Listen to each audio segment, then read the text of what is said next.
to Compassionate Care Conversations. My name is Scott Bradley. I'm the owner of Bradley & Son Funeral Homes, serving Morris, Union, and Essex counties in New Jersey, and Simple Cremation NJ, which serves the whole state of New Jersey. I'm a third-generation funeral director, a clinical social worker, and a certified psychoanalyst. Today, it's my pleasure to introduce you to Lauren Hayes. Lauren is a licensed funeral director and our care center manager. She's been a vital part of our Bradley Funeral Homes team for the past 22 years. Can you believe it's been 22 years? It's gone fast. I know, it's gone really fast. Lauren provides compassionate care to more than 600 decedents a year. A very challenging job, physically, emotionally, and logistically. Of the 25 staff members at Bradley's, I wanted Lauren to be our first guest on Compassionate Care Conversations because our highest priority is caring for the bodies of our loved ones. So, Lauren, can you tell us what first drew you to funeral service and what continues to inspire you today? Sure. When I was about 12 years old, I attended my first family funeral. It was an uncle of mine, and in his illness, he had gotten very thin, stopped speaking. It was just a very traumatic end. And we were brought to the hospital to say goodbye to him, and I just remember just really being affected by that experience. After he passed, my parents made us attend the funeral, and when I saw him in the casket, looking the way he had when he was well, I really felt a sense of comfort. I was amazed that the person that I saw in pain was not the same as the person that I saw at rest in his casket. Yeah. And from that moment, I actually, at the funeral home, I went and found the funeral director and had basically an impromptu Q&A with him in his office, demanding to know how that happened. Oh, wow. I was amazed with, the lightened version of what he told me. And I decided from that point, I want to do that for people. I want to make people as comfortable as I felt in that moment. Wow. Wow. That's, that must have been very powerful in that moment. Almost shocking in a way, I guess. It was. Wow. What was the funeral director's reaction when this young woman was approaching him? He asked me where my parents were, I think to make sure it was okay to have that kind of conversation with me. And then did his best to explain as best he could to a child the process. Wow. And it was enough information for me to say, I think I could do that one day. Wow. So, and you carried that forward, it stuck with you, and you wanted to go to mortuary science school and become a funeral From director? 7th grade on, that was my goal. What of that original experience do you carry forward today? It's a grueling job, like I said, physically, emotionally, logistically. You do an incredible job. So what is it that you kind of carry forward from that time as a kid? That in death, that's a person's worst time. Mm-hmm.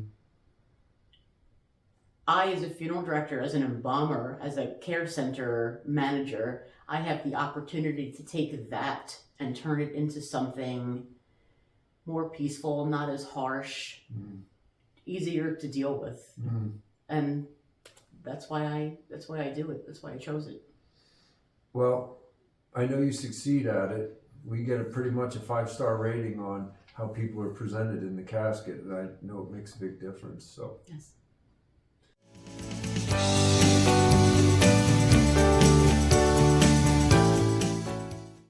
At least internally, we talk a lot about reverence for the body. And, it's what does that really mean? So I think internally we know what it means as a staff and all. But I'd like you to just explain a little bit what we mean by that. So, what does it take technically, emotionally to prepare someone to look peaceful and natural to their loved ones in a casket or whatever the presentation is? Okay. So my goal is to make the deceased person look better than they did when they died. There are many things involved in that process, as simple as bathing them, washing their hair, trimming their nails, trimming their ear hair, nose hair. There's so many things, Coloring even their hair. little things You that know, it's been weeks Yes. or months when they've been Yes. sick. Yes. So there's many, many, many little steps to make that end result just a little bit better than it was when the person died. There's the embalming process for the families who choose to have some sort of visitation or a viewing or a service that's timed, you know, that would warrant having to preserve the person for longer than, say, a day or two. The embalming process is much like a medical procedure. It is, I'm using chemicals and fluids and procedures based on how the person died. So it's also an understanding of what led us to this point. Yeah. That can help me then figure out how I'm going to proceed with the embalming. There's also dressing the person. I ask for, you know, anything from suits and dresses to pajamas, a favorite pair of pajamas if that's what the family's more comfortable giving me. I ask for pictures for the hairdresser so we can, as closely as possible, imitate what they wore in life or what the family remembers them looking like. I ask for cosmetics. Nothing to me fits the deceased person like the cosmetics that they wore Or their personal cosmetics. in everyday life. Right. Yes, exactly. Rather than me trying to guess and hope that I'm meeting expectations. Right. I actually have the work to do it with. You know, what about people who die under difficult circumstances? They lose tremendous amount of weight, wither away, or they're in an accident and they're disfigured. They've died many days earlier and they're slightly, no better word, decomposed. Can you do reconstructive surgery? So the way I look at it, there's nothing that I can't try. I can attempt, and I will attempt anything. And I truly believe that anything I do try and attempt is better than what it was. Right. And I'm willing to do that every time.